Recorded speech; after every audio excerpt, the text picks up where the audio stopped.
Kabanata 161. Gabi, ikalawang bahagi. Pagkatapos magsalita ni Lone Wolf, tila nagyelo agad ang kapaligiran sa kanilang paligid. Nanginginig sa loob-loob ni Kevin. Ang kanyang pinakamasamang takot ay natupad na ngayon. Hindi napigilan ni Charlotte si Lone Wolf dahil may intensyon siyang hayaan siyang subukan ng grupo ni Pluto sa simula. Ito ay isang magandang pagkakataon upang makita kung ano ang kaya ng mga taong ito. Itinaas ni Pluto ang kanyang ulo habang kumikinang ang kanyang madilim na mga mata. So, nakakatakot ang kanyang tono. Ang isang salita na ito ay tila naglalaman ng kakaibang enchantment dahilan para bumagsak ng ilang degree ang hangin sa kanilang paligid. Isang hakbang pasulong si Lone Wolf, nabasag ang kanyang mga buko.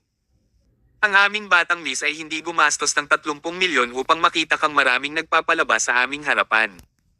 Ipakita sa amin kung ano ang iyong kaya. Walang ekspresyon sa mukha ni Pluto, at ang kanyang limang nasasakupan ay tila hindi rin nabigla. Maya-maya pa ay humakbang ang itim na lalaki. May ipapakita ka ba sa amin? Okay. Pumuso si Lone Wolf bago sumugod patungo sa itim na lalaki. Hinawakan niya ng mahigpit ang kanyang kamao na parang kidlat ng kulog. Boom! Tulad ng pagbukas ng hangin, ang suntok ni Lone Wolf ay hindi pangkaraniwang mabangis. Ang itim na lalaki ay nagpakawala rin ng suntok katulad ng isang kampyon sa boxing sa mundo. Bam! Ang mapurol na tunog ng banggaan ay nahaluan ng mga kaluskos ng mga buto na nabali. Ang itim na lalaki ay nanindigan, hindi gumagalaw, ngunit ang Lone Wolf ay mabilis na umatras ng ilang hakbang. Siya ay may suot na masakit at takot na ekspresyon habang ang kanyang buong braso ay nanlalambot. Ang mga buto sa kanyang buong braso ay ganap na nabasag. Sa isang iglap, natahimik si Charlotte at ang grupo niya. Alam nila kung gaano kalakas si Lone Wolf. Gayunpaman, ang dalubhasang ito na ang pamilyang Fisher ay gumastos ng malaking halaga sa pagpapalaki ng kayamanan ay hindi man lang nakayanan ang mga taong ito. Pinatunayan nito kung gaano kalakas ang grupong ito ng mga tao. Bukod sa pagkabigla, sumili ang isang malabong ngiti sa mukha ni Charlotte. Sulit man lang ang 30 milyon na ginastos niya. Gayunpaman, ang ngiti sa kanyang mukha ay agad na nawala sa susunod na segundo habang siya ay nakatayo roon, nanlamig sa lugar. Sa likod ng Pluto, biglang lumitaw ang isang lalaking may basket na may hawak na maikling kutsilyo sa kanyang kamay. Ang buong sandata ay itim na may isang puting linya lamang sa gilid ng talam. Tik, tik, tik. Patuloy na umaalingaw-ngaw ang mga saksak habang patuloy na tumatagos ang talam sa kamay ng lalaki sa tiyan ni Lone Wolf. Electric ang bilis niya. Sa loob ng 3 segundo, mahigit 10 beses na niyang sinaksak ang Lone Wolf. Sa oras na natauhan si Lone Wolf, ang tiyan niya ay tinusok na ng husto ng lalaki. Pumulwak ang sariwang dugo mula sa kanyang bibig habang nanlalaki ang mga mata ni Lone Wolf sa takot at hindi makapaniwala. Nagpatuloy sa pagsasalita si Pluto sa madilim na tono, "Roddy, masyado kang bastos." Pinagpag ni Roddy ang dagwang kutsilyo. Otomatikong hinihigop ng puting linya sa blade ang dugo dito bago ito hinayaang tumulo sa sahig. Hindi nagtagal, malinis na ang punyal, kasing ganda ng bago. Ang Lone Wolf ay nahulog sa lupa na may malakas na kalabog patay. Napakurap si Roddy kay Charlotte na ngayon ay pawis na pawis. Kami ay si Orpheus, ang pinakamalakas na organisasyon sa Asia na ipinanganak mula sa dating world-class na organisasyon, ang Dark Totem. Ang lalaking nahuli niya ngayon ay isa sa aming Orpheus 6 Generals, si Pluto. Kung sino man ang hindi gumagalang kay Pluto ay hindi gumagalang kay Orpheus.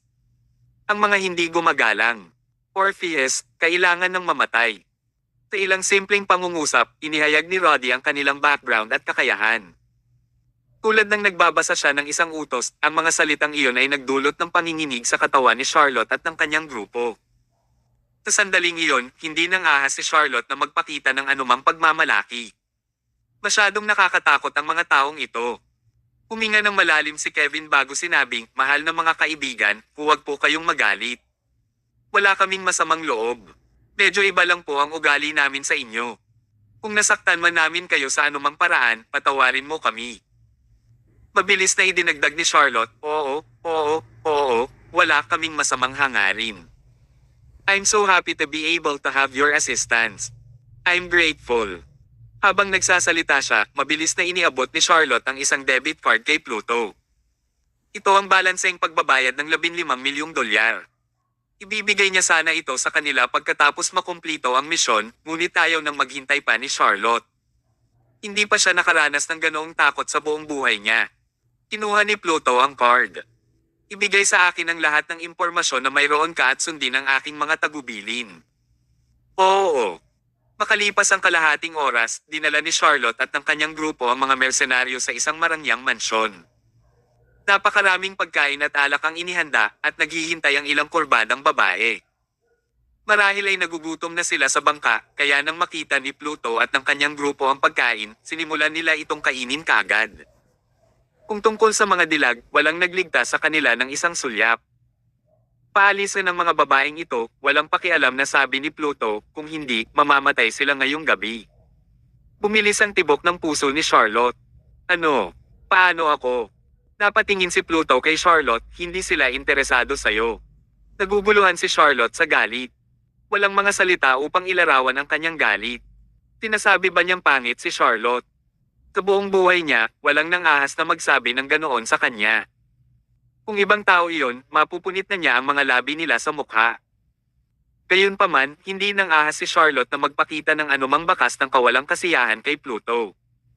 Sa tuwing naaalala niya kung paano pinatay ni Roddy ang Lone Wolf, pakiramdam niya ay nanunuyot ang kanyang anit. Medyo pinagsisisihan pa niya ang kanyang pagkainip. Gaano man niya hinamak si Tear Summers, marahil ay hindi niya dapat nakipag-ugnayan sa grupo ng mga tao na ito. Masyadong nakakatakot ang grupong ito ng mga tao. Inakay ni Kevin ang mga dilag palabas ng mansyon, sinundan siya ng mga subordinate ni Charlotte. Sa huli, tanging ang grupo ni na Charlotte at Pluto ang naiwan sa malawak na sala ng mansyon. Hindi mo kailangang kabahan masyado. Kinuha ni Pluto ang mataas na puro puting alak sa tabi niya, binuksan ni Pluto ang bote at sinimulang lunukan ang laman. We're business partners now, and we're very friendly towards our business partners. Mabilis na tumango si Charlotte. Yes, Mr. Pluto. Magkaibigan tayo. Nasaan ang impormasyon? Tanong ni Pluto, biglang iniba ang usapan. Natigilan si Charlotte. Anong impormasyon? Bahagyang kumunat ang noo ni Pluto. Gusto mong alagaan si Tear Summers, pero wala ka man lang basic information tungkol sa kanya. Nakonsensya si Charlotte dito. Pagkatapos mag-isip ng kaunti, sinabi niya, Mr. Pluto, na si Tear Summers ay isang live-in na manugang. Siya ay may asawa, anak, at mga biyanan. Ang kanyang asawa ay may kumpanya sa Con City na tinatawag na Autumn Field Group kaya. Agad na pinutol ni Pluto si Charlotte, yun lang. So, hanggang dito lang ang pagkakaintindi mo kay Tear Summers. Kabanata 162. Gabi, ikatlong bahagi. Sa totoo lang, nabigo si Pluto.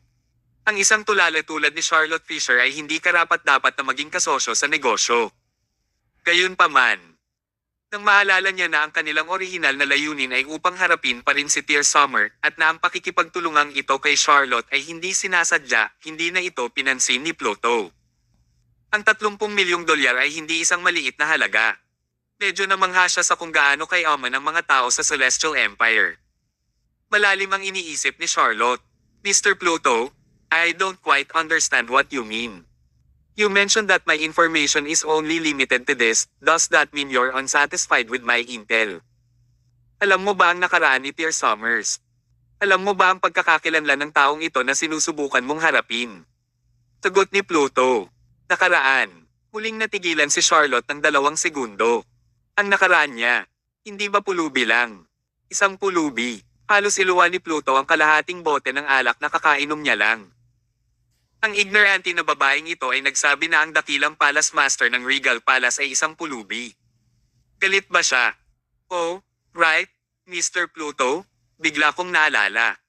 That Tear Summers is not powerful because he himself is strong, but because he has a bunch of insane people around him.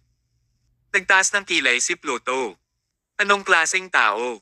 Ang napakalakas na uri, sagot ni Charlotte.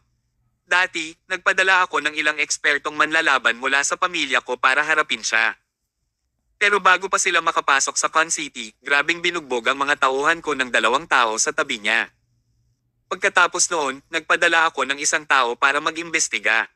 Pumili na si Tear Summers isang Battlehound farmhouse sa labas ng Con City at nagtayo ng isang dog shed doon. Mayroong isang grupo ng mga mababangas na tao sa loob ng dog shed na ito. Si Pluto, na naging kalmado sa buong oras na ito, ay naramdaman ang paglukso ng kanyang puso. Nauna nang nabanggit ni Master na noong araw, ang Regal Palace ay may napakalakas na koponan na tinatawag na Nemesis. Maging si Master ay halos mamatay sa kamay ng mga taong ito. At ang Nemesis na iyon ay ipinanganak mula sa isang kulungan ng mga aso. Baka. Umiling si Pluto bago nagpatuloy sa pag-ungol sa sarili, hindi, sabi ni Master na muntik nang mapuksa si Nemesis sa labanan noong isang taon. Kaya, hindi pwedeng mula sa Nemesis ang mga taong iyon. Pero, agad na napagtanto, isang bihirang mabangis na ekspresyon ang lumitaw sa kanyang mukha. Hey, Dear Summers, anong dedication? Are you trying to rebuild Nemesis? But how long has it been since you returned? How much can those brats grow in the span of a few months? Ahaha, this is a wonderful surprise. Natarante si Charlotte habang nakikinig. Mr. Pluto, ano itong Nemesis na nabanggit mo? Tinulyapan ni Pluto si Charlotte at agad na tumahimik ang huli. Naglabas siya ng isang maliit na bote ng porselana at iniabot sa kanya. Kunin mo ito. Natigilan si Charlotte. Ano ito? Lason, mahina akong sagot ni Pluto. Nagbago ang ekspresyon ng mukha ni Charlotte pero idinagdag ni Pluto, hindi para sa iyo ito. Kumapit ka muna at sasabihin ko sa iyo kung ano ang gagawin mamaya. Pagkatapos noon, sumenya si Pluto sa kanyang dalawang subordinate na kumakain. Inilapag ng dalawang lalaki ang mga kubyerto sa kanilang mga kamay at lumapit. Makikilala ka bilang Charlotte Virus. Dalhin sila sa kulungan ng aso ng Con City. Tauna ay natigilan si Charlotte, ngunit hindi nagtagal ay naunawaan niya ang kahulugan ng Pluto. Sa sandaling iyon, bumalot ang pananabik sa kanyang puso. Hindi pa siya nakakita ng mga elite na manlalaban sa kanyang buhay. Ngayong direktang inutusan ni Pluto ang dalawa sa kanyang mga tauhan na magtungo sa kulungan ng aso, tiyak na ibababa ito. Kapag nawasak ang aso, si Tyr ay magiging parang tigre na walang pangil. Hindi na siya dapat katakutin pa. Sige, Mr. Pluto. Aayusin ko na may magpapadala sa kanila bukas. Hindi, umiling si Pluto. Alis na. Ngayon na, naguguluhan si Charlotte. Mr. Pluto, napakalayo na ng nilakbay ninyo. Hindi ba ninyo kailangan ng pahinga? Ang pagpapaliban ay hindi magandang ugali. 3 ng umaga, sa labas ng Con City. Sa loob ng mahigit isang buwan, dumami ang mga miyembro ng dog shed hanggang sa humigit kumulang 20 tao. Araw-araw, kapag sumasapit ang gabi, magsisimula ang isang mainitin ang dugo at baliw na salo-salo sa malaking kulungan ng aso na iyon. Ang mga nasa sabik na dagindong, hiyawan, at mga tahol ng mga asong panglabanan ay hinabi sa isang kaakit-akit na himig na malayang bumubuo sa sarili nilang mundong ito. Nagsimula ang kabaliwan sa hating gabi at natapos ng madaling araw.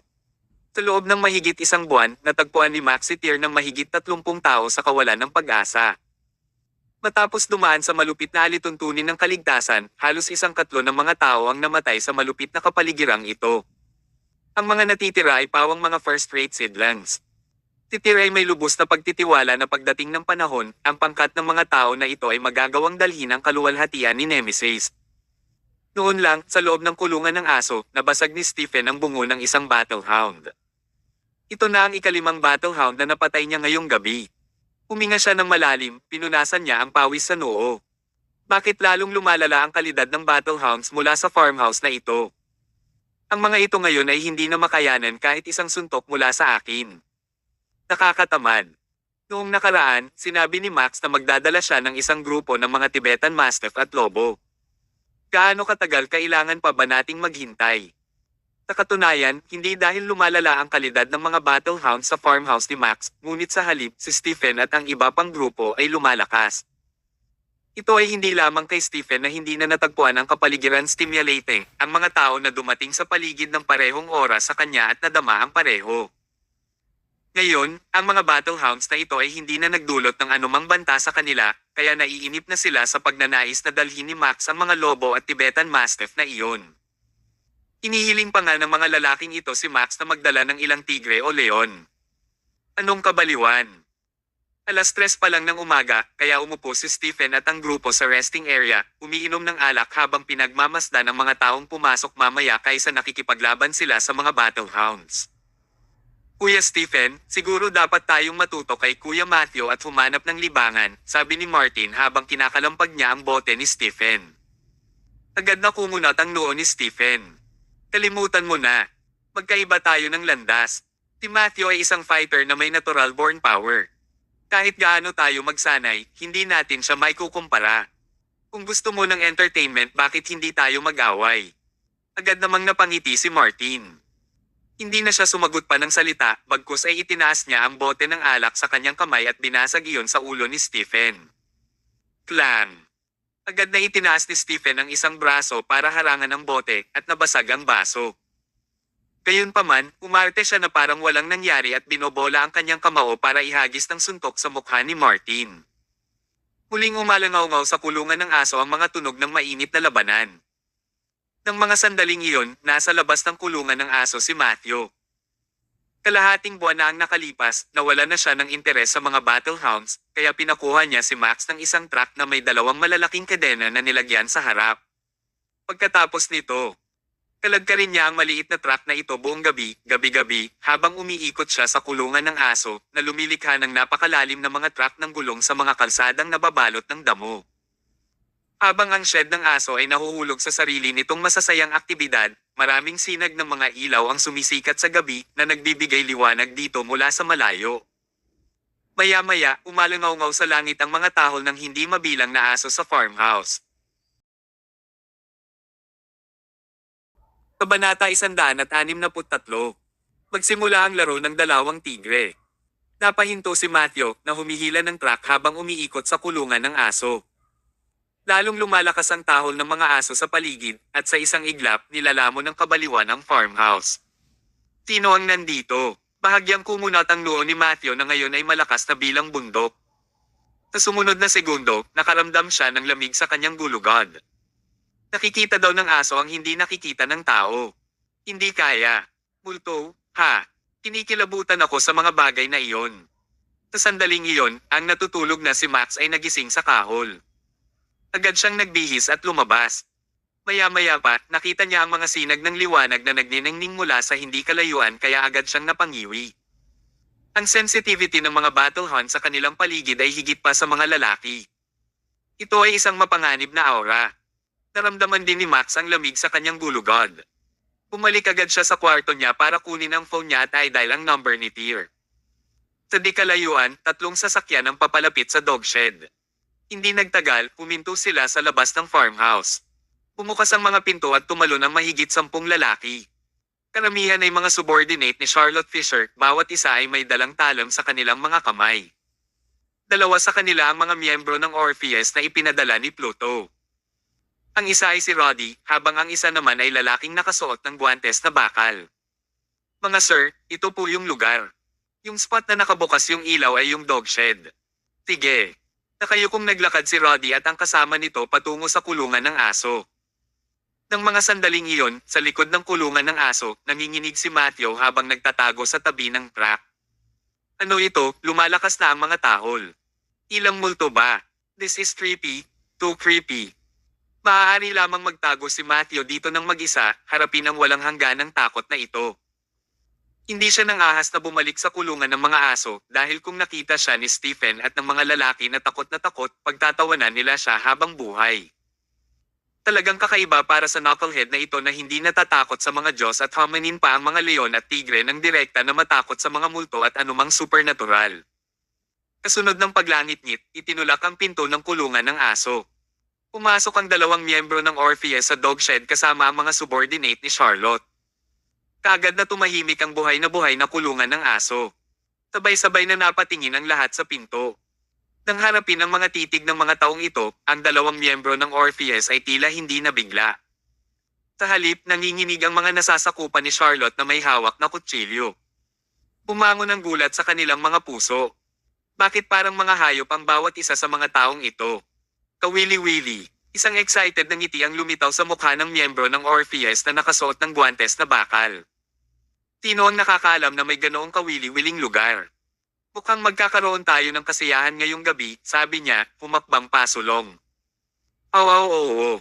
Nang maamoy ang presensya ng mga tao, ang ilan sa mabangis na battlehounds ay nabalisa.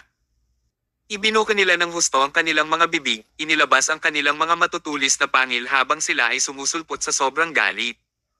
Ang mga asong ito ay uhaw din sa dugo. Matapos pahirapan ni Stephen at ng iba pa sa kulungan ng aso magdamag, gusto nilang ilabas ang kanilang mga pagkabigo sa mga bagong dating na ito. Bam! Isang suntok ang itinapon. Ang matibay at makapangyarihang metal na guwantes na iyon ay nabasag ng husto sa ulo ng isang battle dog. Sa isang basag, ang ulo nito ay nabasag at ang kalahati ng utak nito ay naging putik. Bam bam bam! Patuloy na umalangaw-ngaw ang mga mapurol na tunog. Sa loob lamang ng 3 segundo, 4 na battlehounds ang namatay sa kamay nitong miyembro ng Orpheus. Natahimik ang lugar. Nakatitig sa kanya ang lahat ng may nagtatakang tingin. Masyadong nakakatakot ang eksenang iyon. Napakalakas, ungol ni Stephen. Siya rin ay nakatitig sa mata.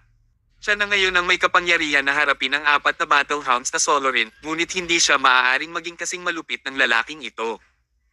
Ang mga lugar kung saan nataman ang 4 na asong ito ay nasira na parang nabasag ng malaking metal na martilyo. Ang puwersang ito ay halos maihahambing sa kay Matthew.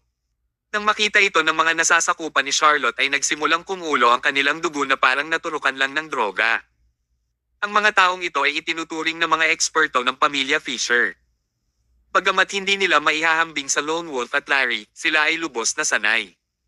Gayunpaman, bago sila dumating, inutusan sila ni Charlotte na tulungan ang 2 miyembro ng Orpheus na ito at sirain ang kulungan ng aso. Para sa bawat taong pinatay nila, makakakuha sila ng $1,000,000. Ang pera ay isang malakas na pagganyak na maaaring gumawa ng isang tao na handang lumakad patungo sa panganib. Maaari itong mawala sa isip ng isang tao. Maaari pa nga nitong itapon ng isang tao ang kanilang buhay. Patayin sila. Nang makita ang mga miyembro ng Dogshed na natulala sa eksenang ito, parang nadroga ang mga subordinate ni Charlotte. Ang mga taong nakatayo doon ay pera. Ang bawat tao ay nagkakahalaga ng $1,000,000. Sa mahigit 20 tao dito, nangangahulugan iyon na makakakuha sila ng higit sa $20,000,000. Hihihi. Gayunpaman, tulad ng pagbagsak ng grupong ito, sa isip nagsimulang umalangaw-ngaw ang nakakamanhid na tawa sa loob ng kulungan ng aso. Ito ay parang abnormal na nasa sabik, tulad ng mga nagugutom na lobo ay biglang nakakita ng isang pinatabang tupa. Galing iyon sa mga miyembro ng Dogshed, na sunod-sunod na nagtawanan. Ilang segundo lang kanina, natulala na ang mga miyembro ng Dogshed sa lakas ng miyembro ng Orpheus. Ngayon, sila ay ganap na baliw. Sumili din sa mukha ni Stephen ang isang malupit at excited na ngiti. Paghakbang, iniwasan niya ang talim na hawak sa kanyang direksyon ng isa sa mga nasasakupan ni Charlotte. Gamit ang backhand grab at bilis ng kidlat, inagaw ni Stephen ang machete ng lalaki sa kanyang mga kamay. May umuusok na tunog na pinutol ni Stephen ang lalamunan ng lalaki. Nangyari ang lahat sa isang hininga, parang kidlat.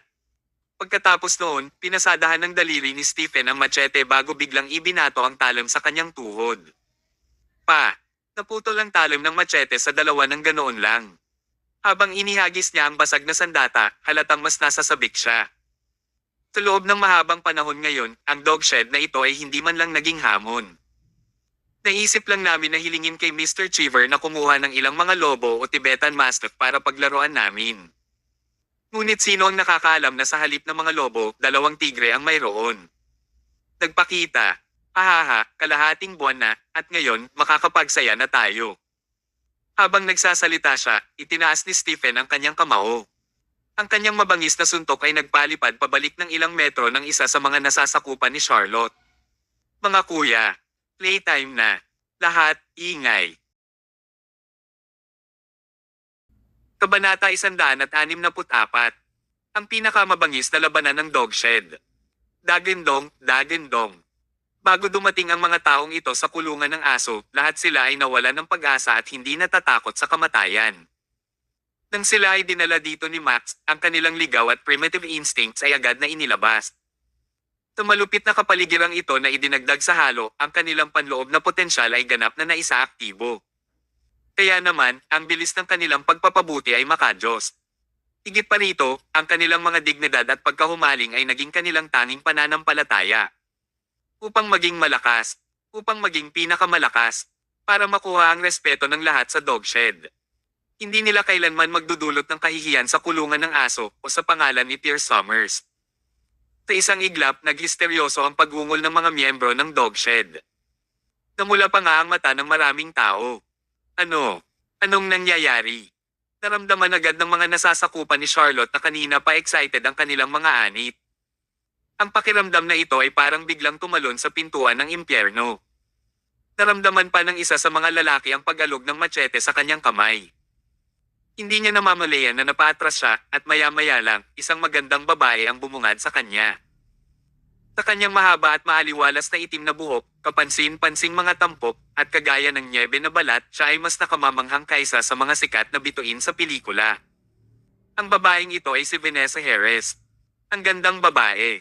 Dahil sa gulat sa kagandahan ni Vanessa, natatanaw ng lalaki ang kanyang kalupitan. Habang nakatulala pa ay sinipa siya nito sa tiyan. Nang maramdamang kumirot ang tiyan niya, napaatras ang lalaki. Bago pa man niya mahanap ang kanyang kinatatayuan ay naabutan na siya ni Vanessa. Hinawakan niya ang machete sa kanyang kamay, walang pag-aalinlangan siyang nilaslasan. Agad na napaatras ang lalaki dahil sa impact at tumalsik ang mainit at pulang-pulang dugo sa kaakit-akit na mukha ni Vanessa. Umiti siya ng malupit, kawili-wili. Wala pang kalahating minuto, lahat ng mga nasasakupan ni Charlotte ay pinahirapan ng mga miyembro ng Dogshed at namatay sa kalunos-lunos na lugar. Sa panahong ito, hindi gumalaw ng kalamnan ang dalawang miyembro ng Orpheus. Hanggang sa tuluyan ng nabura ang mga nasasakupan ni Charlotte at napagpasyahan nilang sapat na ang kanilang nakita kaya sa wakas ay lumipat ang dalawang miyembro ng Orpheus.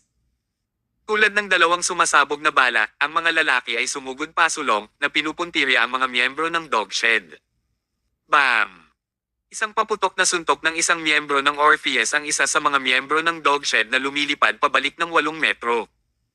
Itinaas ni Roddy ang maiksi at itim na kutsilyo sa kanyang kamay at sinaksak ito sa balikat ng isa pang miyembro ng Dogshed. Kagagaling lang ng mga miyembro ng Orpheus at 2 tao na ang nasugatan ng husto. Masyadong nakakatakot ang kanilang lakas. Gayunpaman, hindi ito nagtanim ng anumang takot sa mga miyembro ng Dogshed. Sa halip, lalo silang natuwa. Oo. Sa loob at labas ng lugar, patuloy na umaalingaw-ngaw ang mga tahol ng aso sa buong gabi. Mula nang itatag ito, magsisimula na ang pinakamabangis na labanan sa kulungan ng aso. Sa farmhouse, katatapos lang tawagan ni Max si Tyr at papunta na ang huli. Sa tabi ng truck sa likod ng kulungan ng aso, habang pinakikinggan ni Matthew ang walang katapusang tunog ng labanan, nalilito siya. Ano ang nangyayari? Bakit mas malakas ang tahol ng mga aso? Hindi kaya ang farmhouse na ito ay itinayo sa isang sementeryo? Sa pag-iisip nito, halos maihina ni Matthew ang kanyang pantalon. No, I can't continue to stay here. It's cold. Kung pinagtatawanan nila ako, so be it. Kailangan kong magmadali at mapunta sa lugar na puno ng buhay. Habang nagsasalita siya, biglang tumayo si Matthew, gustong tumakbo papunta sa kulungan ng aso. Makalipas ang 2 hakbang, parang may bigla siyang nakalimutan, bumalik siya. Pagtingin sa truck, puminga ng malalim si Matthew. You are now my partner. Hindi kita pwedeng iwan na lang dito, kaya samahan mo ako sa Dogshed. Aniya, pinulot ang mga metal chain at kinaladkad ang truck kasama niya. Noon, ang labanan sa kulungan ng aso ay umabot na sa kasukdulan. Mahigit 20 sa mga miyembro ng Dogshed ang patuloy na sumunggab sa mga miyembro ng Orpheus bago pinalipad ng 2 tao. Para itong isang grupo ng mga gutom na lobo na nakapalibot at umaatake sa 2 lalaking leon. Kahit na ang mga leon ay mabangis, ang mga lobo ay hindi natatakot sa kamatayan. Mayroon silang sariling pananampalataya na hindi sumusuko. Mamatay man sila, mamamatay sila ng may dignidad. Kaya naman, gaano man kabanggas ang leon, balang araw ay mamamatay ito sa kamay ng mga lobo. Ang labanang ito ay tumagal ng halos 5 minuto.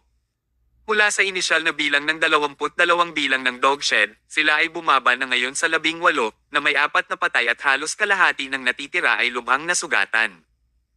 Sa katunayan, ang kasalukuyang mga miyembro ng Dogshed ay itinuturing na mga tunay na eksperto ngayon. Kapag nahaharap sa mga mandirigma mula sa mundo sa ilalim ng lupa, kahit na ang isang babaeng tulad ni Vanessa ay madaling mapatay ang humigit kumulang 30 tao. Sa pagkakataong ito, nakaharap nila ang 2 internasyonal na eksperto, kaya naging ganito kahigpit ang labanan. Habang ang mga miyembro ng Dogshed ay hindi maganda ang kalagayan, si Roddy at ang kanyang partner ay tila hindi rin naging mas mahusay. Parehong nasugatan ang dalawang lalaki at mayroon pang ang dalawang sugat sa likod ng miyembro ng Orpheus na may guwantes na metal. Naputol ang kanyang laman. Sa sandaling iyon, nataranta ang dalawang miyembro ng Orpheus. Ang grupong ito ng mga tao sa kanilang kabuuan ay tila hindi alam ang sakit habang patuloy silang sumunggab sa kanila na inuubos ang kanilang enerhiya sa mabilis na bilis. Naramdaman pa nilang bumibigat ang kanilang mga katawan. Hindi ba natatakot ang mga taong ito sa kamatayan? Tanong ni Roddy. Namumula ang kanyang mga mata. Ang kutsilyong nasa kamay niya ay patuloy na hinihigop ang dugo sa talam. Sa ngayon, bakas ng takot ang naramdaman ni Roddy. Ang lalaking may metal na guwantes ay nagngangalit ang kanyang mga ngipin. Kailangan lang nating patayin silang lahat. Dahil sa kabaliwan ng mga taong ito, hindi siya mapakali at nagagalit. Sa una, naisip niya na ang pagkuha ng mga miyembro ng dog shed ay magiging madali bilang pie salamat sa kakayahan nila ni Roddy. Gayunpaman, ang katotohanan ay malayo sa kanyang inaasahan. Mga nasisiraan ng loob ang mga taong ito. Patayin. Angal niya habang nakataas ang kanyang kamay na bakal, pasulong. Bam! Isang suntok ang nagpaatre sa isa sa mga miyembro ng aso ng ilang hakbang. Maririnig pa nga ang tunog ng mga bitek ng buto. Gayunpaman, ang kanyang kalaban ay nakatayong matatag. Ang matinding sakit mula sa kanyang basag na ribcage ay hindi nakaabala sa kanya. Kasunod ng mahinang ungol, sinisingil muli ng lalaki ang lalaking metal na guwantes. Ang lalaking ito ay si Jamie Sonder ang nagdududa kay Tyr noon at nauwi sa paglipad ng isang suntok mula kay Tyr. Bam bam bam. Bago pumasok si Jamie sa dog shed, may sariling boxing gym ang kanyang pamilya, kaya naman, nagkaroon ng training ang lalaki sa martial arts. Matapos masanay sa lahat ng ito, ang kanyang mga kakayahan ngayon ay higit na lumampas sa kanyang mga naunang araw. Inarang niya ang isang suntok gamit ang sarili niya, ginamit niya ang kanyang laman para kontrahin ang kamao na natatakpan ng metal glove ng kanyang kalaban. Putol na ang kamao ni Jamie, at makikita pa ang mga piraso ng mapuputing buto nito, ngunit walang bahid ng sakit sa ekspresyon nito. Sa halip, lalo siyang nasasabik habang umuusad ang laban. Bam! May isa pang suntok. Muling binasag ng lalaking metal na guwantes ang kanyang kamao sa ribcage ni Jamie, at narinig ang isa pang kaluskos. Gayunpaman, sa pagkakataong ito, hindi umatras si Jamie. Ang sulok ng kanyang mga labi ay biglang tumaas sa isang kakaibang kurba. Nakangiti siya, at ito ay nakakapanghina ng buto. Kabanata 165. Ang pinakamabangis na tagapangalaga. Ang ngiting iyon ay talagang natakot sa miyembro ng Orpheus sa metal na guwantes. Was the guy mental? Habang gulat na gulat pa rin ang metal gloves guy, itinaas ni Jamie ang kanyang kamao at hinampas ito sa mukha ng lalaki. Mahirap isipin kung paanong makakarating pa rin si Jamie ng napakalakas na suntok matapos magtamo ng matinding pinsala. Ang lakas ng suntok na ito ay puno ng lahat ng lakas ni Jamie na naging kasing tigas ng mga bato. Bang! Naririnig pa ng lalaking may metal na guwantes ang pagbitak ng sariling cheekbones. Napatras siya at tuluyang bumagsak sa lupa. Ang taglagas na ito ay tinataka ng kanyang kapalaran. Bago pa man siya makabangon, may 3 tao na ang nakapaligid sa kanya, sinasamantala ang kanyang kamalasan. Si Stephen ang unang sumugod at pinindot niya ang mga hita ni Guy gamit ang kanyang mga tuhod. Si Vanessa at 2 pang miyembro ng dog shed ay sumugod din. Bang bang bang. Umulan ng makalat na suntok at nagkaroon ng pagkakataong makatayo muli ang lalaki sa sahig. Sunod-sunod na suntok ang bumagsak sa kanya na parang bagyo. Sa loob lamang ng kaunti sa 10 segundo, nakaranas siya ng hindi bababa sa 100 suntok. Hindi man lang alam ni Stephen at ng iba pa kung kailan huminto sa paghinga ang lalaki, ngunit nang huminto sila, patay na itong nakahiga at pumangit ang buong katawan. Sa kabilang panig, pinutol ni Roddy ang isa pang miyembro ng dog shed gamit ang backhand slash. Nang makita niya ang lalaking metal na guwantes na iyon ay binatukan hanggang sa mamatay, sumabog ang kanyang isip.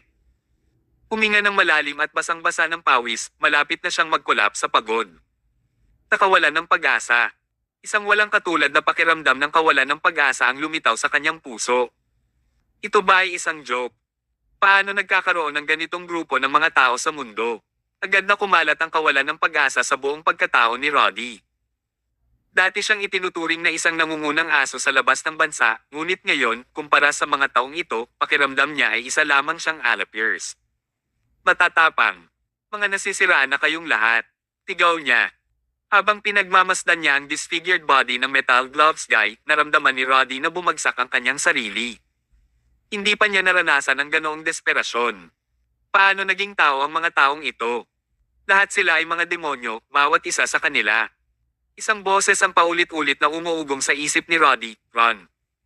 Tumakbo ka, bilis. Umalis sa lugar na ito. Kailangan mong umalis sa lugar na ito ng sabay-sabay. Itak ang mga taong ito, mga manhid." Ito ang monologo mula sa kanyang puso. Sabay talikod ni Roddy at tumakbo papunta sa entrance. Isang silhouette ang hamarang sa daanan ni Roddy.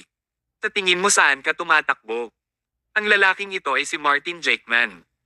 Frank Jakeman ang tawag sa kanya noon dahil sa itsura man niya o sa kanyang pagkatao, siya ay isang tapat na tao sa lahat ng oras.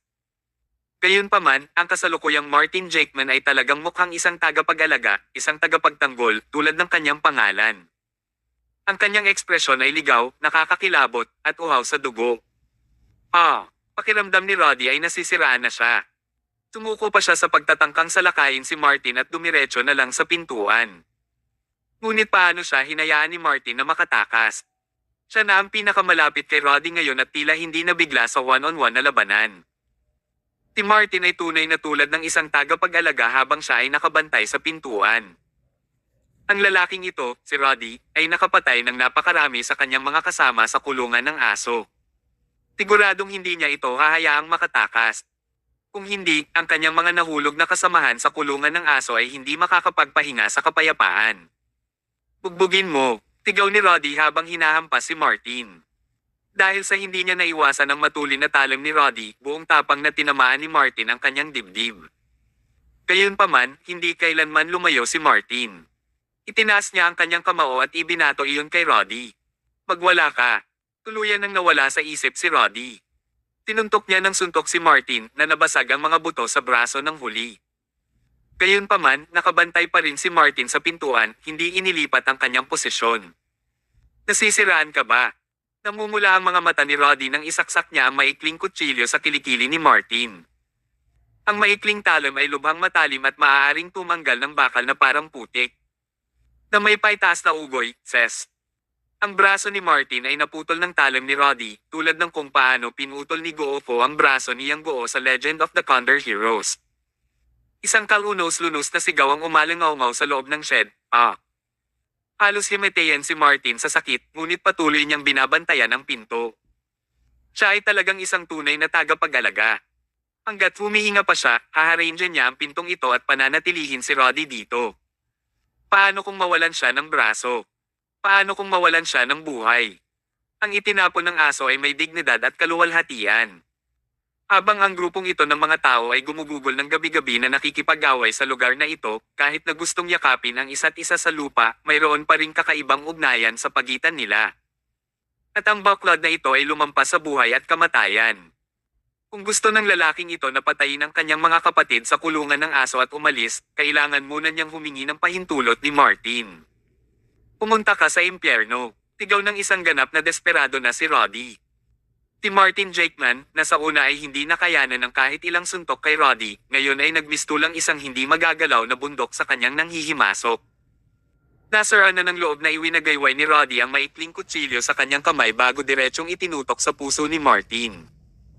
Mula sa pagkakatagpo ni Roddy kay Martin, hanggang sa pagputol niya sa braso ni Martin, hanggang sa sandaling ito ng pagbagsak ng isip at kagustuhang kitilin ang buhay ni Martin, ang lahat ay nangyari sa loob lamang ng ilang segundo. Sa mga ilang segundong ito, hindi pa nakakabawi si Stephen at ang iba pa matapos na patayin ang lalaking metal na guwantes. Sa oras na dumating sila, nawalan na ng braso si Martin. Mabilis na tumakbo si Stephen at Jamie sa abot ng kanilang makakaya. Sa ngayon, ang priority nila ay hindi ang patayin si Roddy, kundi ang iligtas si Martin. Habang si Stephen ang nangunguna at si Jamie sa likuran, ang dalawang lalaki ay tumakbo palapit kay Martin. Akmang sasaksakin na ni Roddy ang dibdib ni Martin, hinaila ni Stephen si Martin. Nauwi sa pagsaksak ng hangin ang talang ni Roddy, ngunit tila hindi siya nabigo. Sa halip, tuwang-tuwa siya na sa wakas ay hinaila na ang tagapag-alaga. Nakikita ni Roddy ang sinag ng buwan na sumisikat sa siwang ng pinto na 1 metro ang layo. Sa pagkakataong iyon, para siyang nagbubukas ng pinto sa langit. Naramdaman pa niya na ang banayad na liwanag ng buwan ay parang isang banal na liwanag, malapit nang lumunin siya. Sa wakas, malalampasan ko rin ang psycho na ito. Kung aalis ako sa lugar na ito at tatakbo sa labas, mabubuhay ako. Napuno ng paniniwalang ito ang isipan ni Roddy habang kumari pa siya ng takbo papunta sa pinto na parang tumatakbo ng 100 metrong dash. Ang bilis ng kanyang pagtakas kaya hindi na siya maabutin ni na Jamie at Stephen. Pagsabog sa pintuan, tuluyang nakatakas si Roddy mula sa kulungan ng aso. Pakiramdam niya ay nabigyan siya ng pangalawang pagkakataon sa buhay. Nakalanghap ng sariwang hangin sa labas, naisip ni Roddy kung gaano kaganda ang mundong ito. Sa wakas ay sumili sa kanyang mukha ang nakakagaan ng ngiti. Gayunpaman, ang ngiti na iyon ay tumagal lamang ng 1 segundo bago ang kanyang ekspresyon ay nagyelo. Nasa harapan niya ang isang malaki at matipunong lalaki. Isang Matthew Collins, na ang buong pagkatao ay natatakpan ng malalaking kalamnan at kinakaladkad ang isang truck sa likuran niya na may mga metal na tanikala, ang hamarang sa daanan ni Roddy. Sino ka? Para saan ka nandito? Kabanata 166. Putulin sila at aipakin sa mga aso. Ang sinag ng pag-asa na iyon sa isipan ni Roddy ay agad na napawi. Sa sandaling iyon, umiyak siya. Ano ito? Nakatakas lang siya mula sa shed ng aso na iyon sa sobrang kahirapan, napakalaking kahirapan. Pero ngayon, ano ang ginagawa nitong halimaw na humihila ng truck na nakatayo dito sa harapan niya? Napatulala si Roddy. Hindi niya alam kung paano sasagutin ang tanong ni Matthew. Pero kung tutuusin, hindi na niya kailangan dahil nang hindi na naghintay ng sagot, itinaas na lang ni Matthew ang malabakal niyang kamao at binasag iyon sa dibdib ni Roddy. Boom! May mapurol na tunog at naramdaman ni Roddy na para siyang nabangga ng truck habang lumipad pabalik ang kanyang katawan. Matapos mahihirapang makatakas sa kulungan ng aso, muli siyang itinapon pabalik sa silid. Bam bam bam! Isang kedena ng banggaan ang umalangaw-ngaw mula sa shed ng aso. Wala nang oras si Roddy na sumigaw bago siya tuluyang pumangit tulad ng lalaking metal na guwantes. Itinapon ni Matthew ang kedena sa kanyang mga kamay. Natigilan siya habang nakatayo sa pasukan ng dog shed, nakatingin sa madugong eksena. Ano te? Parang multo attack. Holy! Ay, someone's here to destroy the place. Sa sandaling iyon, galit na galit si Matthew, ngunit natapos na ang lahat. Nagkalat ang mga bangkay sa buong kulungan ng aso. Habang umaalingaw-ngaw ang mabigat na amoy ng dugo sa hangin, ang buong lugar ngayon ay nagmistulang impyerno. Ang dalawang miyembro ng Orpheus at ang mga subordinate ni Charlotte ay ganap na nabura. Medyo napinsala din ang kulungan ng aso. Ilang sandali, isang nakamamatay na katahimikan ang namagitan. Ang labanang ito ay tunay na una sa kulungan ng aso at ito ay naging isang mabangis. Sila ay dumanas ng matinding pagkalugi ngunit hindi nagdala ng kahihiyan sa pangalan ni Tyr. Nang matapos ang labanan, agad na pinamunuan ni Max ang mga manggagawa sa farmhouse upang gamutin ang mga sugat ng mga miyembro ng aso. Ang mga tao ay nasugatan dito araw-araw, kaya't si Max ay partikular na kumuha ng isang medikal na koponan upang lunasin ang kanilang mga pinsala. Nang makita niya ang sitwasyon sa loob ng dog shed, kahit isang veterano ng underground society na tulad ni Max ay napabuntong hininga. Ito ay kakilakilabot at kalunos-lunos na tingnan. Gayunpaman, nang makita niya ang hitsura ng tiyaga sa mga titig ng lahat, tumulo ang luha sa mga mata ni Max. Makalipas ang kalahating oras, dumating na si Tyr sa kanyang sasakyan. Noong panahong iyon, marami sa mga nasugatan ay ginagamot, habang si Matthew ay nangunguna sa isang pangkat sa paghuhukay ng mga butas sa likod ng kulungan ng aso. Lahat ay nasa ayos. Natahimik ang buong farmhouse. Maging ito ay pagtahi ng sugat, paglalagay ng gamot, o paglipat ng buto, walang sino man ang gumawa ng higit na pagsilip. Pagbaba ng kanyang sasakyan at pagmasdan ng tanawin, nakita ni Tyr na ang mga bagay ay halos ayon sa kanyang inaasahan. Kaya lang, hindi niya akalain na ganoon kabilis ang pagdating ng mga miyembro ng Orpheus mula sa Prime City. Ipinapalagay lang niya na ang pamilyang Fisher ay nagpadala ng hindi kapani-pani walang malalakas na manlalaban para sa paghihiganti. Sa likod ng kulungan ng aso, si Matthew ay gumagamit ng pala para maghukay ng butas. Siya ay patuloy na naghuhukay at naghuhukay, hindi tumitigil kahit isang sandali. Nakahukay na siya ng napakalaking butas, ngunit hindi ito sapat para mailibing ang mga nahulog niyang kapatid. Tinisi ni Matthew ang sarili sa hindi pakikipaglaban nitong mga kapatid niya. Sa pag-aakalang ito ay mga multo, nagtago siya sa likod ng truck dahil sa kanyang takot sa mga supernatural na puwersa. Kung nandoon si Matthew noong nangyari ito, hindi kasing daming kapatid ang mawawala. Lumapit si Tyr at narinig niya ang buod ng sitwasyon mula kay Stephen. May sugat na laslas at 2 bali ng buto, ang mga sugat ni Stephen ang pinakamagaan sa kanilang lahat. Pagkatapos niyang yayain si Stephen na magpahinga, lumapit si Tyr kay Matthew at tinapik ito sa balikat. Guro, ako. Wala kang kasalanan, sabi ni Tyr. The dog shed was destined to have such battle. This isn't a bad thing. Isipin mo na lang na promotion exam. Natigilan si Matthew ng 2 segundo. Sa utak niya, hindi niya maintindihan ang ibig sabihin ni Tyr. Hindi nagpaliwanag si Tyr, tumingin na lang kay Max.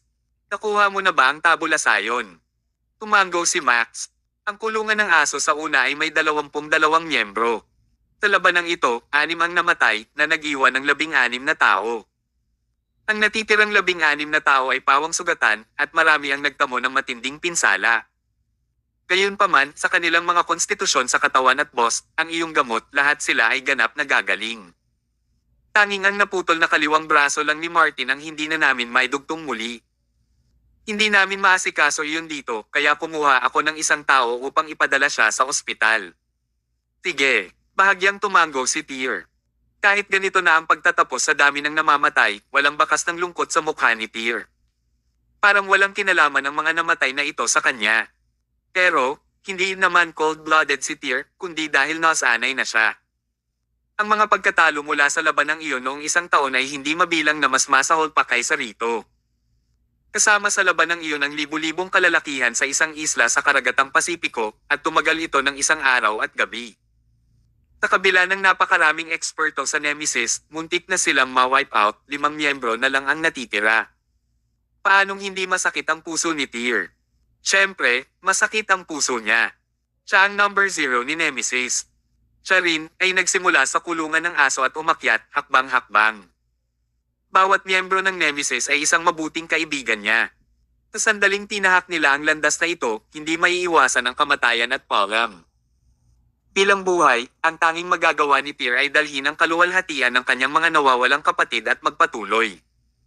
Kaya naman, syempre, kirot ang puso ni Tyr para sa mga kapatid na natalo niya sa labanan ngayong gabi. Gayunpaman ito ay isang hindi maiiwasang landas patungo sa tuktok at upang maging pinakamalakas sa mundo. Sino sila? Tanong ni Tyr. Siguro taga Prime City sila. Pero naguguluhan ako kung bakit magkakaroon ng ganyang mga eksperto ang Prime City. May kabuuang 14 na tao. 12 ang kinuha ni Stephen at ang iba pa mula sa simula, ngunit ang natitira ay natalo. Sa halip, kung hindi masyadong matigas at matapang ang ating mga lalaki, baka nolipol na sila, sagot ni Max. Natahimik sandali si Tyr na parang may iniisip. Dalhin mo ako doon. Sa pangunguna ni Max, dumating si Tyr sa kabilang panig ng farmhouse kung saan inilagay ang mga bangkay ng mga miyembro ng Orpheus at mga subordinate ni Charlotte. Pagtingin muna sa mga nasasakupan ni Charlotte, nalaman agad ni Tyr ang kanilang pagkakakilanlan. Walang alinlangan na sila ay kay Charlotte. Ibinaling ni Tyr ang atensyon kay Roddy at sa lalaking naka-metal gloves. Iyon ay isang masamang pambubugbog. Habang tinitingnan niya ang kanilang disfigure form, kahit si Tyr ay natagpuan na ang kanilang pagkamatay ay medyo trahedya. Pero sa loob-loob niya, gaman ang pakiramdam niya nang malaman niyang nagsisimula ng tumubo ang mga asong shed member. Mayroon na silang mga gawa ng isang miyembro ng Nemesis. Paano mo balak harapin ito? Tanong ni Tyr. Taglit na nag-isip si Max bago sumagot, tadteren ko sila at ipapakain sa mga aso. Kabanata 167. Pakikipag-usap kay Pluto. Biglang kumunat ang noo ni Tyr kay Max. Natigilan si Max at mabilis na nagtanong, may problema ba, boss? Kailan ka pa naging uhaw sa dugo? Ikinaway ni Tyr ang kamay niya. Maghanap ng bukas na espasyo mamaya at sunugin ang mga ito. Pagkasabi noon, naglakad si Tyr patungo sa mga miyembro ng Orpheus. Tinanggal niya ang kanilang mga damit at nakakita ng Black Crescent Moon tattoo sa dibdib ni Roddy at sa balikat ng metal na guwantes. Nang makita niya ang tattoo na ito, naintindihan ni Tyr ang lahat.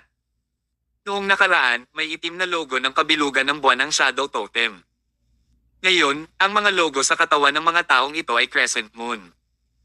Walang duda na ang dalawang taong ito ay nagmula sa bagong tatag na organisasyon ng Darkshire, si Orpheus. Mabilis iyon. Pulong ni Tyr bago tumingkayad at hinalungkat ang bulsa ng pantalon ni Roddy para maghanap ng telepono. Nabasag ang telepono, ngunit nandoon pa rin ang SIM card. Kinuha ni Tyr ang SIM card at nilagay sa phone niya.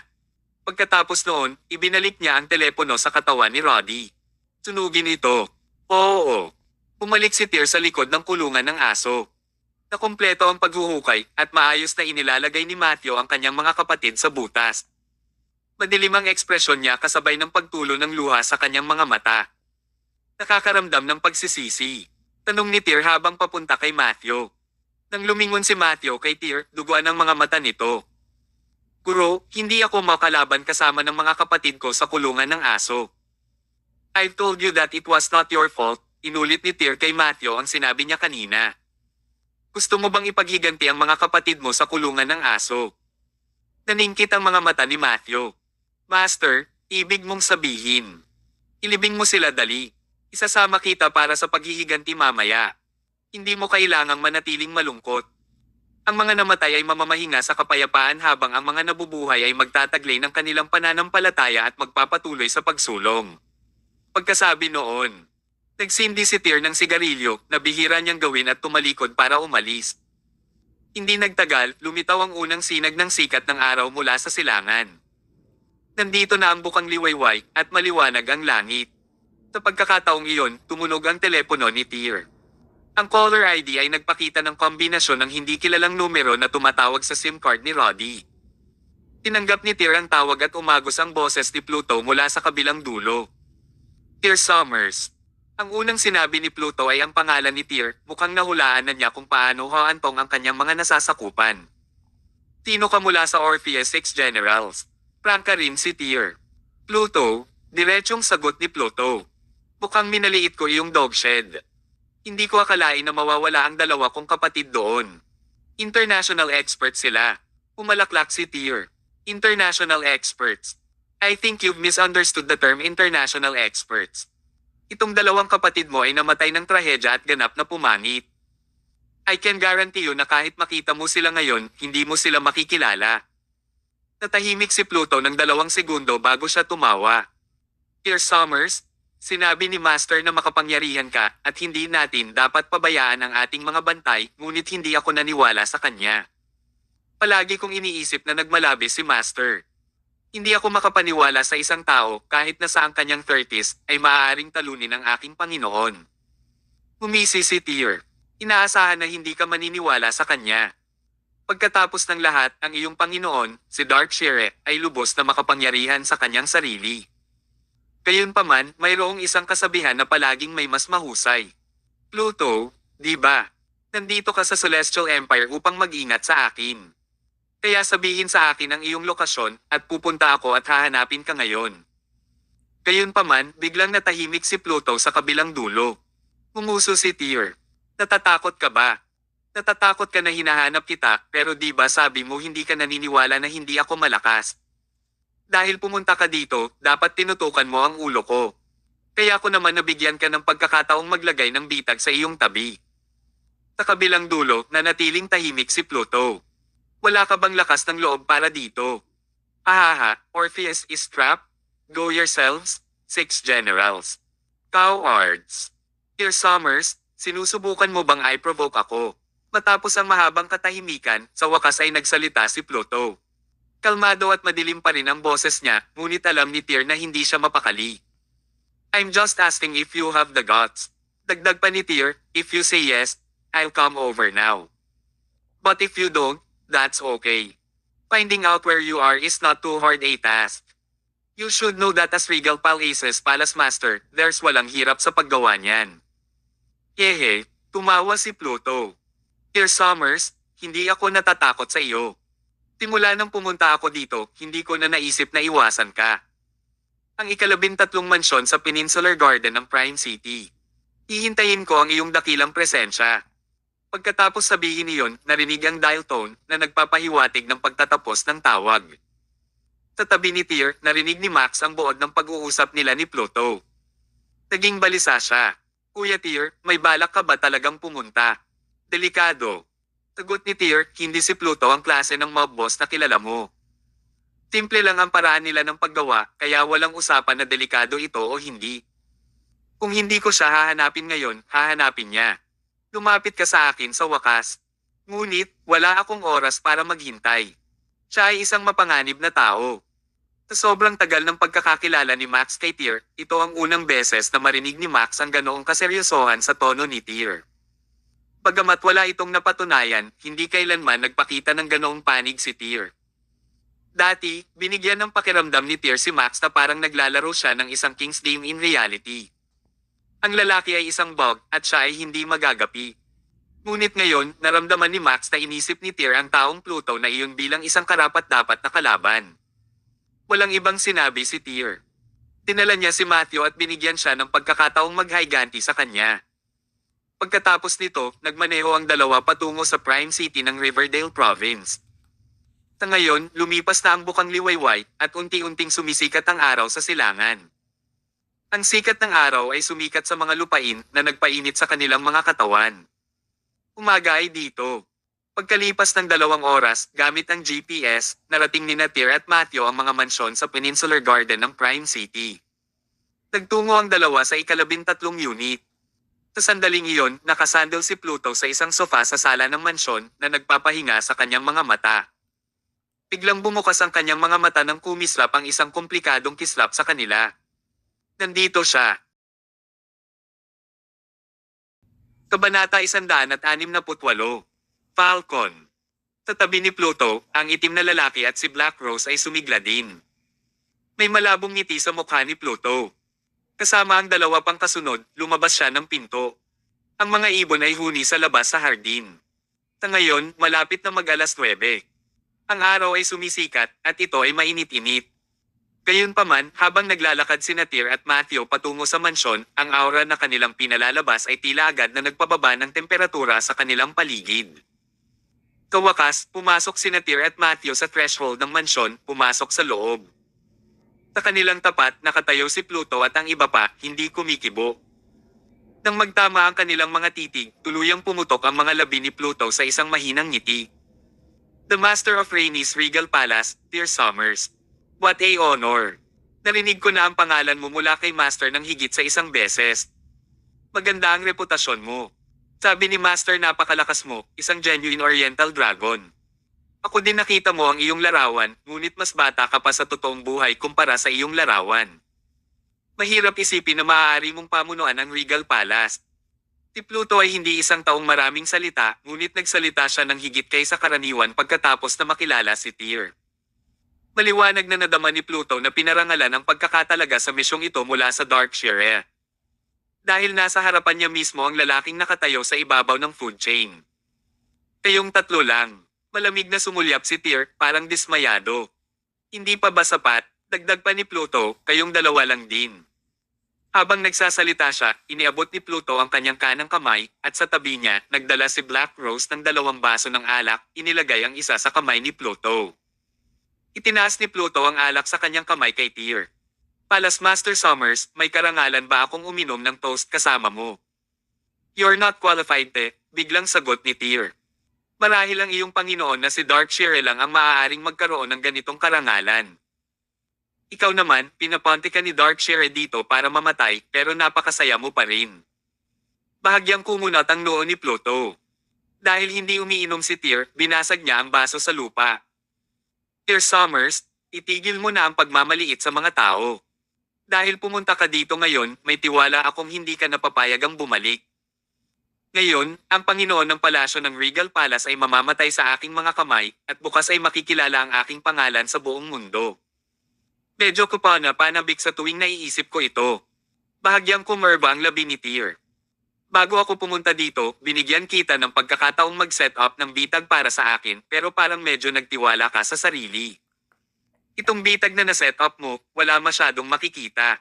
Nagdilimang ekspresyon ni Pluto nang yumuko ang mga labi ni Tyr na nagpapakita ng malademonyong ngisi. Ang iyong master, Darkshire, ay nakakaiwas sa bala ng sniper mula sa isang shooting range na 800 metro. Maaari mo bang hulaan ang shooting range na maaari kong iwasan? Nang marinig ito, agad na lumubog ang ekspresyon ni Pluto, at sa likod niya ay masyadong nagdilim ang ekspresyon ng Negro at Black Rose. Agad na tumalim ang tingin ni Tyr. Bigla siyang napalingon sa isang 8 palapag na gusali na hindi naman kalayuan sa mansyon. Ito ay isang entertainment building na may restaurant, sinehan, gym, at iba pang mga recreational facility. Ito ang pinakamataas na gusali sa lugar ng paninirahan ng Peninsular Garden, na espesyal na itinayo upang aliwin ang mga mayayaman na nakatira sa mga mansyon na ito. Sa sandaling iyon, sa rooftop ng gusaling ito ay isang lalaking nasa katanghaliang gulang na nakasuot ng itim na damit, nakahiga sa kanyang tiyan, hindi kumikibo. Isang malaking rifle ang nakalagay sa harapan niya, nakatutok sa ulo ni Tyr. Ang lalaking ito ay binyansagang Falcon. Isa siyang world-class na sniper na nagmula sa background ng militar sa isang bansa sa Asya. Pagkatapos magretiro, pumunta siya sa gitnang silangan at mula noon ay nagtatrabaho na siya bilang isang mersenaryo.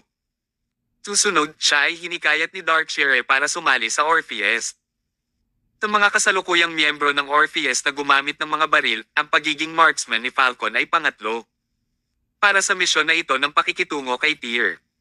Hinirang ni Darkshire si Falcon na sumama kay Pluto, at ginawa siyang pinakamalaking trump card ng Pluto dahil mas madali ang pagpatay gamit ang mga baril kaysa sa mga blades. Isa rin ito sa mga dahilan kung bakit pinili ni Pluto at ng kanyang grupo na magpuslit sa lalawigan ng Riverdale ng Celestial Empire. May mga baril sa kanila, hindi sila posibleng makapasok sa bansa. Sa sandaling iyon, naramdaman ni Pluto ang hindi maipaliwanag na lamig sa kanyang gulugod. Si Falcon ang pinakamalaking suporta niya sa pagpapabagsak kay Tyr. Kahit na may mahusay na reflexes si Tyr at hindi siya pinatay ng shot, at least mapilayan siya nito.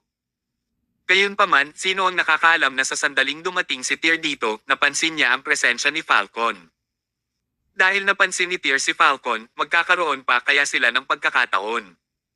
Walang ideya o mood na isaalang-alang si Pluto. Ngunit isang masamang pakiramdam ang nagsimulang bumubula sa kanyang puso. Noon, nakalock na si Falcon kay Tyr. Ang kanyang daliri ay handa ng hilahin ang gatilyo. The Master of Rhaenys Regal Palace, Tyr Summers. Ang lalaking kayang magpanginig sa takot sa lahat ng prominenteng tao sa buong mundo. Isang karangalan na tapusin ang buhay mo ngayon. Walang makakatakas sa mga bala ni Falcon. Have a happy life in ang kabilang mundo. Bang! May mapurol na tunog na parang sumasabog na paputok. Isang bala ang tumama sa hangin na mabilis na tumawid. Gayunpaman, sa pamamagitan ng viewfinder ng rifle, hindi nakita ni Falcon ang pagsabog ng ulo ni Tyr. Wala siyang ideya sa nangyari kanina. Maayos ang daanan ng bala at hindi man lang gumalaw si Tyr sa kanyang pwesto. Gayunpaman, ang bala na iyon ay tila napunta sa isang hiwalay na kahanay na espasyo mula kay Tyr. Ang bala na unang sinadya para sa ulo ni Tyr ay sumabog sa dingding sa kanilang tapat na nag-iwan ng butas sa likuran nito. Ito ay hindi isang parallel space, ngunit habang ang bala ay nakatutok sa ulo ni Tyr, bigla siyang lumingon, at pagkatapos ng pagbaril, inilipat niya ang kanyang ulo pabalik.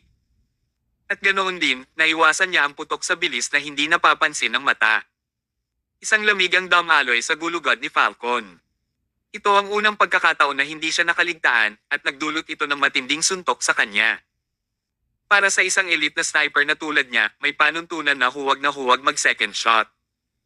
Kung sumabli ang unang putok, atras kagad siya, kung hindi, ang kanyang pagkakakilanlan ay malantad, at iyon ay nakamamatay sa kanya. Gayunpaman, galit na galit si Falcon ngayon. Nag-aatubili siyang umatras. Gusto niyang magpaputok ng isa pang putok. Gusto niyang makitang sumabog ang ulo ni Tyr. Gayunpaman, sa muling pagtutok niya kay Tyr gamit ang viewfinder, handang hilahin ang gatilyo, laking gulat niya nang makitang biglang lumingon si Tyr sa kanya. Pinigyan siya ni Tyr ng kakaibang ngiti bago iwagayway ang kamay. Isang puting liwanag ang bumungad sa kalangitan at lumipad patungo sa kanya. Walang ideya si Falcon kung ano ang puting ilaw, ngunit isang malakas na pakiramdam ng kamatayan ang bumalot sa kanyang katawan. Kawakas, sumara ang puting ilaw, at nakita ni Falcon kung ano iyon sa pamamagitan ng viewfinder. Ito ay isang paghagis na punyal. Kabanata 169. Tyr Summers, niloko ka. Maliit lang ang lumilipad na punyal, halos kasing laki lang ng hinlalaki ng isang bata. Naghiwa ito sa hangin habang lumilipad. Naramdaman ni Falcon ang banta ng kamatayan. Pinalaan siya ng kanyang utak na umalis kaagad, ngunit ang lahat ay masyadong mabilis. Magre-react man ang utak niya, hindi makagalaw ang katawan niya sa oras. Pang! Ang lumilipad na dagger ay tumagos sa viewfinder, tumagos sa mata ni Falcon, at lumipad palabas mula sa likod ng kanyang ulo. Sa wakas, tumusok ito sa dingding sa likod ni Falcon. Tumulo. Palm attack. Tumulo ang sariwang dugo sa grupo mula sa talam. Sa gilid ng rooftop, namatay si Falcon na nakadilat ang mga mata. Si Tyr ay isang all-rounder.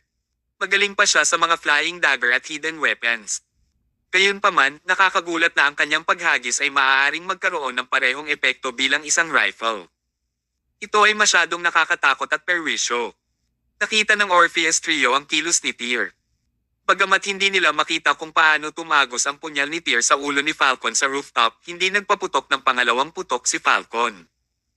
Nangangahulugan ito na hindi na niya kayang magpaputok ng isa pang putok. Sa isang iglap, maging si Pluto ay naramdaman ang pag-iinit ng kanyang anit. Minamaliit niya si Tyr. Grabe minamaliit siya. Ngunit kung iisipin, si Tyr ay isang world-class na figure kung saan si Darkshire at ang kanyang ninong, si Don Quixote, ay parehong natalo sa kanyang mga kamay. Paano ang isang subordinate lamang ng Darkshire, Pluto, ay makakapantay kay Tyr? Nagulat ka ba? Kinakabahan ka ba? Tittered ni Tyr. May bahid ng panunuya sa kanyang pagtawa. Tumingin sa gilid si Pluto. Sa likod niya, mahinang ungol ang pinakawala ng itim at si Black Rose bago agad na sinugod si Tyr. Nilinggan ni Tyr si Matthew at sinabing, mas malakas ang itim na iyon kaysa sa iyo.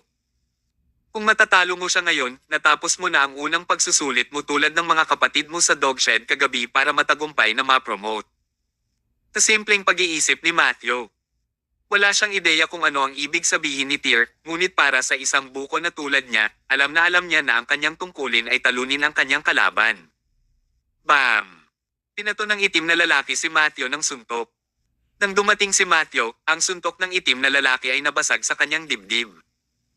Isang pasabog na suntok iyon, ngunit sa matipunong katawan ni Matthew, kalahating hakbang pa lang ang nauurong niya. Aw! Walang malay na ungol ni Matthew bago itinaas ang kamao at ibinaba iyon sa itim na lalaki. Nagulat ang itim na lalaki at nagsimulang labanan ito ng dalawang power type fighter. Sa kabilang side naman, naglalakad si Tyr papuntang Pluto. Sumabog ang kanyang nakakatakot na aura at ang paligid nila ay tila naging isang battlefield kung saan si Tyr ang nangunguna. Inuya ni Black Rose ang itim na pinturang labi niya habang hinahampas niya ng paa si Tyr. Ang sipa na ito ay napuno ng kapangyarihan. Kung may bakal sa kanyang harapan, ang sipa ni Black Rose ay nahahati sa dalawa ang slab ng bato. Gayunpaman, casual na hinampes ni Tyr ang kanyang binti. Basag. Sa isang hampas, sumasalungat sa kapangyarihan gamit ang kapangyarihan, ang binti ni Black Rose ay nabaluktot sa isang nakakatakot na anggulo. Nabali ang kanyang binti. Nagsimulang umalangaw-ngaw ang mga hiyaw niya nang laslasin ni Tyr ang kanyang leeg ng kutsilyo. Pagkatapos noon, nabali rin ang kanyang leeg. Ito. Ang Pluto ay nagyelo sa lugar. Palagi niyang iniisip na ang kanyang amo, si Darkshire, ang pinakamalakas na tao sa mundo. Para sa Orpheus 6 General, at bawat miyembro ng Orpheus, ang pag-iral ni Darkshire ay katulad ng isang Diyos. Gayunpaman, narinig nilang binanggit ni Darkshire si Tyr Summers, ang lalaking nakatalo sa kanya, ng higit sa isang beses. Sa panahong iyon, inakala ng mga miyembro ng Orpheus na kaya lang talunin ni Tyr ang Darkshire dahil sa background niya sa Regal Palace at sa nakakatakot na organisasyong iyon, ang Nemesis. Kaya naman, hindi masyadong inisip ni Pluto at ng iba pa si Tyr dahil hindi maikukumpara ng lalaki si Darkshire. Sa pag-iisip na iyon, nang ipadala sila ni Darkshire para sa misyong ito, lahat ng 6 na general niya ay nagmadaling pumunta sa Celestial Empire. Sa wakas, si Pluto ang nakakuha ng misyon. Akala niya ay matatapos niya ang misyon na ito at ligtas na makabalik pagkatapos patayin si Tyr. Ngunit sa sandaling ito, napagtanto niya kung gaano siya naging mali. Paano napakamali? Ang lalaking ito sa harapan niya ay parang Darkshire, isang pag-iral na katulad ng isang Diyos. Marahil ay mas nakakatakot pa sa Darkshire. Agad na pinatay ni Tyr si Black Rose bago naglakad papunta sa Pluto. Bilang miyembro ng Orpheus 6 Generals, hindi maikikaila ang husay sa pakikipaglaban ni Pluto at itinuring pa nga na nasa internasyonal na antas. Gayunpaman, sa ngayon, naramdaman niya ang pagyelo ng kanyang katawan dahil sa madiin na aura na iyon na pinalalabas ni Tyr hanggang sa nawala ng lakas ng loob sa pakikipaglaban sa kanya. Bang! Pinato ni Tyr ng suntok ang dibdib ni Pluto, pinalipad siya pabalik sa pader sa likod niya, na winasak ito. Ang lakas ng suntok na ito ay sapat na para makapatay ng toro. Gayunpaman, buhay pa rin si Pluto. Ang pagkakaroon ng suntok kay Tyr at mabuhay pa rin ay sapat na kamangha-mangha. Ubo. Dumura si Pluto ng isang subo ng dugo. Tila natarante siya habang nahihirapang tumayo. Malakas. Masyado siyang malakas, bulalas ni Pluto sa loob-loob, ngunit wala siyang ipinakitang takot. Sa halip, tumawa siya. Tumawa siya ng malakas. Kakaiba ang tawa nito kay Tyr. Hinawakan niya si Pluto sa kwelyo ng sando niya at umungol. Anong pinagtatawanan mo? Paf! Iniluwa ni Pluto ang isa pang subo ng dugo. Bagamat hindi agad binawian ng suntok ni Tyr ang kanyang buhay, sapat na iyon para mapinsala siya ng husto. Malapit na ang wakas ni Pluto. Tyr Summers, nadaya ka. Tapos na ang misyon ko, hahaha. Naramdaman ni Tyr na may mali. Mariin siyang sumimangot. Tyr Summers, curious ka na talaga kung ano ang misyon ko sa Celestial Empire, di ba? Don't worry. I will grant your wish since it's over now. You really are strong. But you can never compare sa aking Panginoon mula noong labanang iyon noong isang taon, napabuti niya hindi lamang ang kanyang pisikal na lakas kundi pati na rin ang kanyang isip. Buzz. Isang buzzing sound ang sumabog sa isip ni Tyr. May kutob siya sa mga nangyayari. Sa pagkakataong iyon, medyo nanginginig si Tyr. Ang tunay mong layunin sa Celestial Empire ay hindi ako ibagsak. Ngayon alam mo na. Pero huli na ang lahat, Tyr Summers. Masyado kang malakas at hindi kita kayang patayin. Kaya naman, sinabi sa amin ni Master sa simula pa lang na ito ay isang suicide mission. Pero wala akong pakialam. Kung makakatulong ito kay Master na makumplito ang misyon na ito, sulit ang pagkawala ng aking buhay. Iniluwa ni Pluto ang kanyang ikatlong subo ng dugo. Tinabi ni Master na ang isang butas ng langgam ay maaaring gumuho ng isang malaking dike. Ikaw ang dakilang dike, at upang sirain ka, hindi namin ito magagawa ng direkta. Kaya una, kailangan naming sirain ang iyong espiritu. Kabanata 170. Ang tunay na layunin ni Pluto. Huminga ng malalim si Tyr ng damaloy ang lamig sa kanyang gulugod. Tawa pa rin ng tawa si Pluto. Tyr Summers, ang layunin ni Orpheus ay ang magpalubog sa iyo, ang gumawa ka ng masama. Tinabi ni Master na balang araw ay lalakas si Orpheus at buburahin ang iyong Regal Palace. Babawiin namin ang kaluwalhatian na dating pagmamayari ni Shadow Totem. We, the monarchs of the night, don't even try to find us. Kahit na ang Regal Palace mo ngayon ang maghari sa mundo. Huwag mong isipin na mahahanap mo kami dahil nakatago kami sa dilim ng gabi habang patuloy na nagmumulto sa iyong Regal Palace, si Orpheus ay nakatakdang maging bangungot mo. Bang! Hindi napigilan ni Tyr ang paghampas ng kamao sa ulo ni Pluto. Ang ulo ng huli ay nabasag sa dingding, sumabog na parang pakwan. Sa ngayon, mahigit 100 suntok na ang palitan ni Matthew at ng lalaking itim. Ang itim na lalaki ay bumagsak tulad ng ginawa ni Roddy. Mas maliksi siya kumpara kay Matthew at maging ang lakas ng mga kamao niya ay kapantay ni Matthew.